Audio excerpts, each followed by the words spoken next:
आज सभापतिजीले कार्य समितिमा का साथीहरूलाई जसरी सम्बोधन गर्नुभयो, देशको वर्तमान अवस्थाको यथार्थ चित्रण उहाँले प्रस्तुत गर्नुभएको छ। देश गम्भीर सङ्कटमा छ, लोकतन्त्र लोकतान्त्रिक शासन पद्धति गम्भीर सङ्कटमा छ। यसमा तपाईहरु एकताबद्ध भएर राम्रो विश्लेषण गर्नुहोस् र एकताबद्ध भएर निर्णय गर्नुहोस् र पार्टीको विधान बमोजिम महाधिवेशनको बारेमा पनि छलफल गर्नुहोस्। तपाईहरुले अब पार्टीको विधान के व्यवस्था छ, केन्द्रीय सभापति, प्रदेश सभापति, जिल्ला सभापतिहरू दुई कार्यकालभन्दा बढी सभापतिमा बस्न पाउनुहुन्न।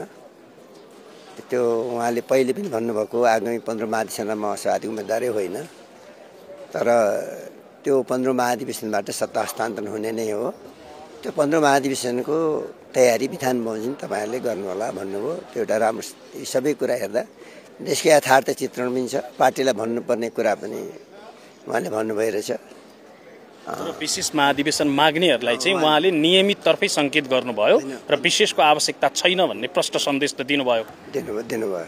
अब अर्को तपाईले उठाएको प्रश्न चाहिँ के भने निर्वाचनको जुन कुरा गर्नुभयो फागुन 21 को, अहिलेकै यो अशान्त परिस्थितिमा निर्वाचन सम्भव छैन। अब 5 महिना पनि समय छैन मेरो आफ्नो बुझाइमा।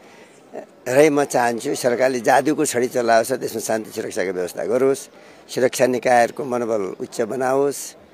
अब सिंहदरबारको सुरक्षा नभएको, सर्वोच्च आगो लागेको, स्वयं राष्ट्रपतिको भवन आगो लागेको, संसद भवन आगो लागेको, देशभर सरकारी कार्यालयहरू आगो लागेको, नेताहरूको निजी घर आगो लागेको, पार्टी कार्यालय आगो लागेको, औद्योगिक क्षेत्रमा ठुला व्यापारिक केन्द्रमा आगो लागेको भयावह देशको परिस्थिति हेर्दाखेरि अहिले यो ठ्याक्कै फागुन 21 गते सरकार स्वतन्त्र, निष्पक्ष र भयरहित वातावरणमा निर्वाचन गर्न सक्छ भन्ने मलाई लागिरहेको छैन।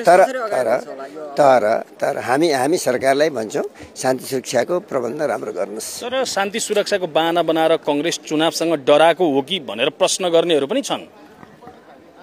नेपाली कांग्रेस कहिले चुनावबाट टाढा जाँदैन, तपाईले त्यो कुरा राम्रो बुझ्नु होला।